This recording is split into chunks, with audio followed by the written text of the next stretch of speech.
Halo semuanya, perkenalkan nama saya Septian Himya dengan NIM P0512211093, tingkat 2B, Prodi, Diploma 3 Keperawatan.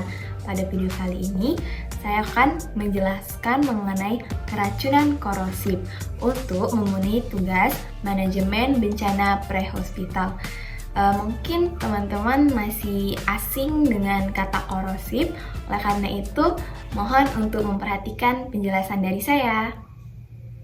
Jadi, keracunan zat korosif merupakan gangguan yang diakibatkan oleh meminum atau mengkonsumsi zat kimia yang sengaja atau tidak disengaja dengan dampak perubahan pada sistem tubuh. Bahan kimia korosif adalah bahan yang dapat merangsang terjadinya karat pada bahan-bahan logam. Bisa kita lihat di gambar ini ada simbol yang menunjukkan bahwa suatu bahan tersebut bersifat korosif dan dapat merusak jaringan hidup. Untuk karakteristik bahan dengan sifat ini umumnya bisa dilihat dari tingkat keasamannya. Perlu diketahui untuk jenis-jenis produk yang bisa membuat keracunan zat korosif ini. Ada dua jenis produk, yaitu produk alkalin dan produk asam. Untuk produk alkalin ini ada pembersih lantai, pembersih toilet, deterjen, tablet klinites, baterai. Untuk produk asam yaitu pembersih kolam renang, pembersih logam, penghilang karat. Jenis produk yang kita ketahui di sini ada bahan kimia industri dengan tanda dan gejalanya. Jika seseorang keracunan korosif, yaitu kesadaran menurun, sakit perut hebat, nyeri kepala hebat, dan sesak napas. Untuk tindakan yang perlu dilakukan yaitu oksigenisasi, kemudian pakaian melekat jangan diangkat, lalu bila kulit terkena jangan disikat, kemudian baju langsung dicuci dan dilepas. Kemudian jenis bahan kimia pertanian dengan tanda dan gejalanya bila mengalami keracunan zat korosif yaitu tanda mual dan muntah, sesak napas, kesadaran menurun, dan sakit perut. Untuk tindakannya yang pertama oksigenisasi, kemudian dekontaminasi saluran cerna, lalu endoskopi. Kemudian jenis terakhir yaitu bahan kimia rumah tangga dengan tanda gejalanya mual, muntah, sesak napas, kesadaran menurun, sakit perut.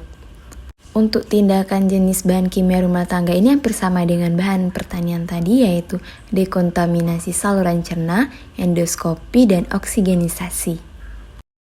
Menelan zat korosif dapat menyebabkan luka parah hingga serius pada saluran pencernaan bagian atas dan keracunan bahkan dapat mengakibatkan kematian.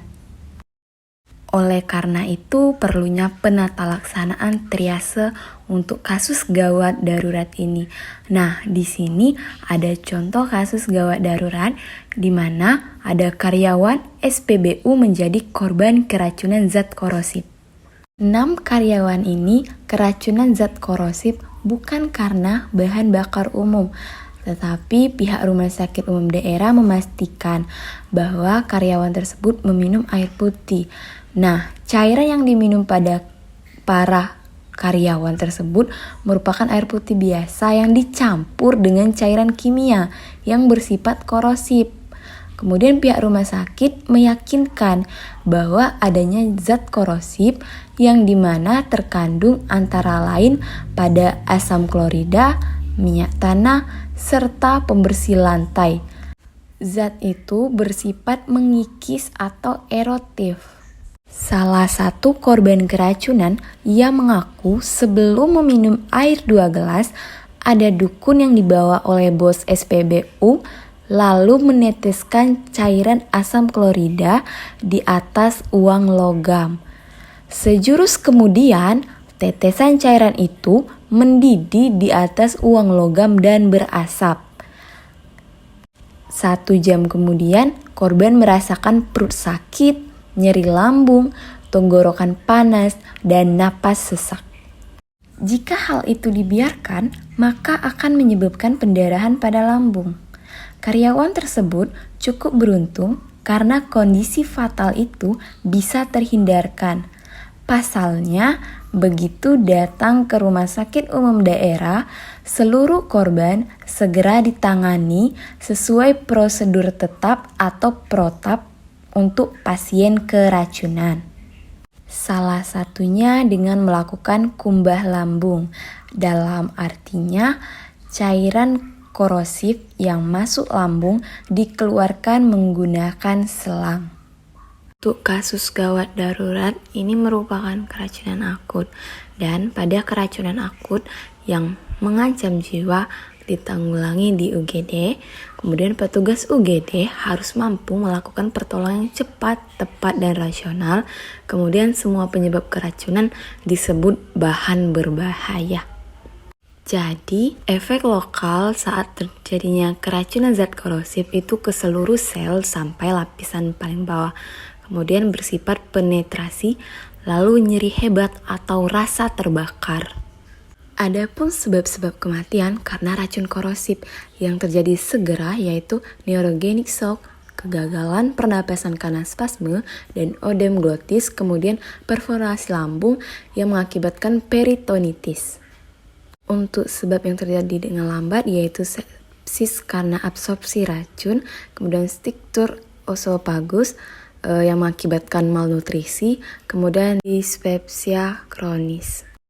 Yang terakhir, penata laksanaan keperawatan untuk pasien keracunan meliputi penata laksanaan shock bila terjadi, pantaulah tanda vital secara berkala, lalu pantau keseimbangan cairan dan elektrolit, kemudian bantu mendapatkan spesimen darah, urin, isi lambung, dan muntah. Kemudian pantau dan atasi komplikasi seperti hipotensi dan kejang. Bila pasien merasa mual, ingin muntah, anjurkan untuk memiringkan kepalanya ke samping.